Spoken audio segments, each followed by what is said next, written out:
ओम स्वस्तिअस्तु, नमस्कार, सत श्री अकाल, अस्सलाम वालेकुम, नमो बुधाय।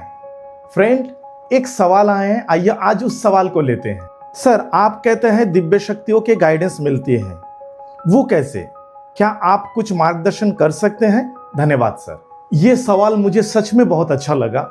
आइए मैं थोड़ा कुछ शेयर करने की कोशिश करता हूं। दिव्य शक्तियों से गाइडेंस हम कैसे प्राप्त कर सकते हैं? हालांकि उसके लिए बहुत समय, प्रयास, साधना, ध्यान, मेडिटेशन आदि की बहुत ज़रूरी है और इच्छा शक्ति और पूरा पूर्ण विश्वास होना चाहिए।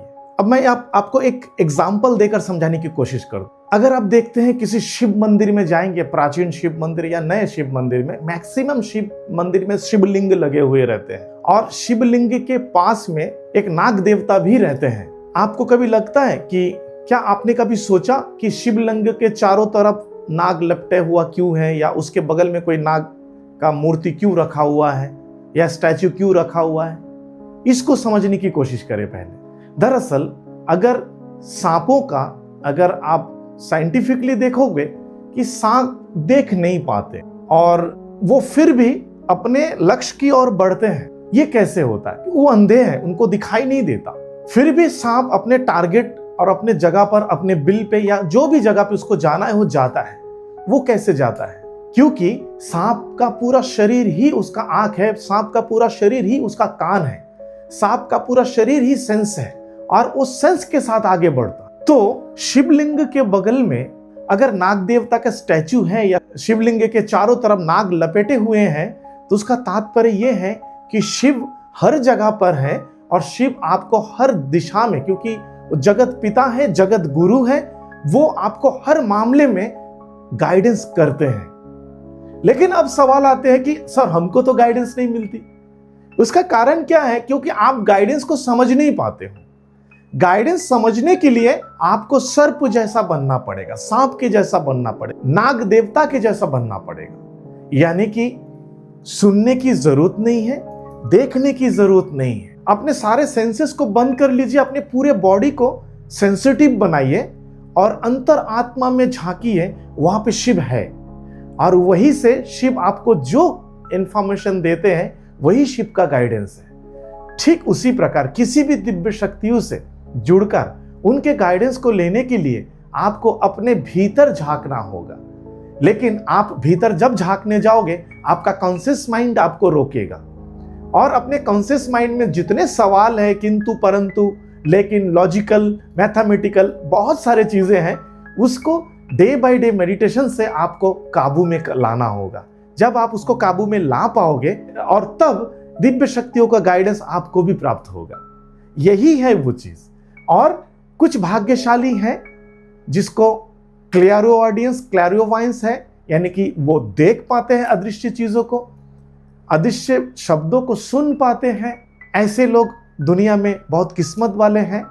कुछ हद तक मेरे पास वो सिद्धियां जागृत हुई है जिसके माध्यम से मैं उनको अनुभव कर पाता हूं। इस प्रकार से दिव्य शक्तियों की बातें को कोई भी सुन सकता है। आप प्रयास करिए। जब हम पैदा हुए थे, ईश्वर के संतान, हर बच्चे में ईश्वर होता है, भगवान का रूप होता है, बच्चे कहा जाता है। तो एक्चुअली हम उस समय ईश्वर के बहुत करीब होते हैं। और बच्चा जब पैदा होता है तो साइंटिफिकली भी ये कहा जाता है कि 3 महीने तक विजन होता ही नहीं है, धीरे धीरे विजन आने लगता है 3 महीने के बाद। ठीक है, तो क्या उस समय बच्चा एक जगह देखते रहता है ऐसे करके, कोई ऊपर देखेगा, हंसेगा, खेलेगा? उस समय वो दिव्य शक्तियों से, अपने गाइडेन एंजल से मिलते हैं, उनसे, उनकी बातों को सुन पाता है या समझ पाता है, उनके साथ खेलता है। बाहर ही हम लोगों को ना वो साये जैसा दिखता है, उनको वो स्पष्ट दिखता है, क्योंकि एक बच्चे का थर्ड आई वगैरह बहुत एक्टिव होता है।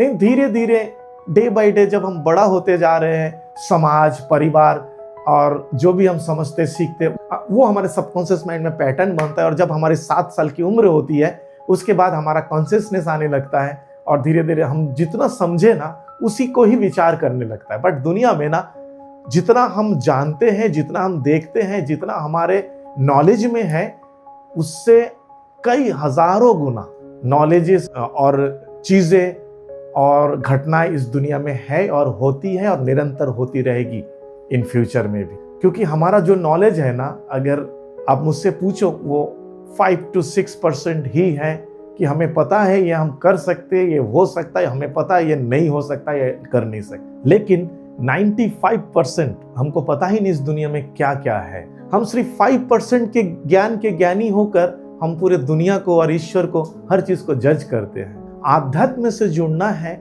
तो जज करना छोड़ दे लोगों को। जब हम दूसरे को जज करते हैं ना, क्योंकि हर इंसान में ईश्वर का वास है, तो आप ईश्वर के ऊपर ही सवाल खड़े कर रहे हो।